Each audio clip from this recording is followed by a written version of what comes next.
வணக்கம். ஞானம்மாள் யூடியூபர் சேனலிருந்து உங்களை அன்புடன் அழைக்கிறேன். இப்போ நம்ம வீடியோவில் என்ன பார்க்க போகிறோம்னா, இந்த தக்காளி தோசை சுடுறதுக்காக இந்த பாருங்கள் அரிசி ஒரு டம்ளர் ஊற வைக்க போகிறேன். இப்போ இந்த தண்ணியில் போட்டு ஊற வச்சுட்டேன். இது ஊறட்டும், ஒரு 2 மணி நேரம் அது ஊறட்டும். அதுக்கப்புறம் தான் அரைக்கணும். இந்த அரிசி நாங்கள் இப்போ ஊற வச்சேன்னா இது 2 மணி நேரம் ஆகிட்டு. இதை ஊறி அதுலேயே நான் மிளகாயும் போட்டிருக்கிறேன். இந்த பாருங்கள் மிளகா, உங்களுக்கு காரம் எவ்வளோ வேணுமோ அதுக்கு தகுந்து விட்டுருங்க. நான் 150 அரிசி இருக்கும். அது 150 அரிசிக்கு ஒரு 5 மிளகா போட்டிருக்கேன். இந்த பாருங்கள் சோம்பு, பெருஞ்சீரகம்,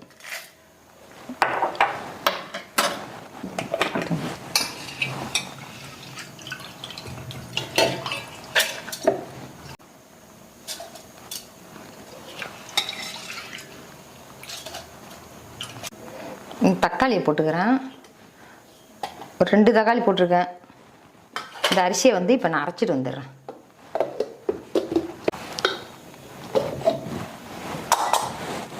இந்த பாருங்க, இப்போ நான் அரைச்சிட்டு வந்துட்டேன்.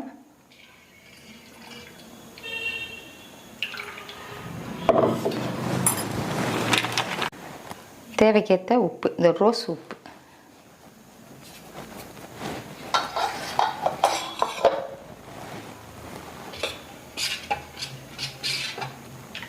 கல் காஞ்சிருச்சு. இப்போ இந்த மாவை நான் ஊற்ற போகிறேன். தக்காளி தோசை மாவு. அப்படி கேட்டுக்க.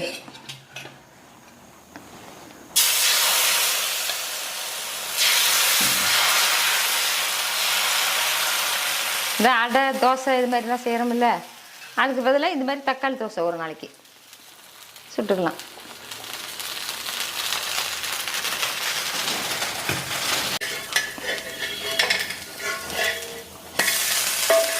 திருப்பி போட்டுட்டேன், வேகட்டும்.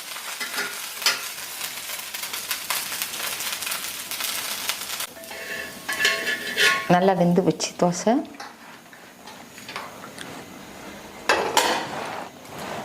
நல்லா வாசமாகவும் இருக்குது.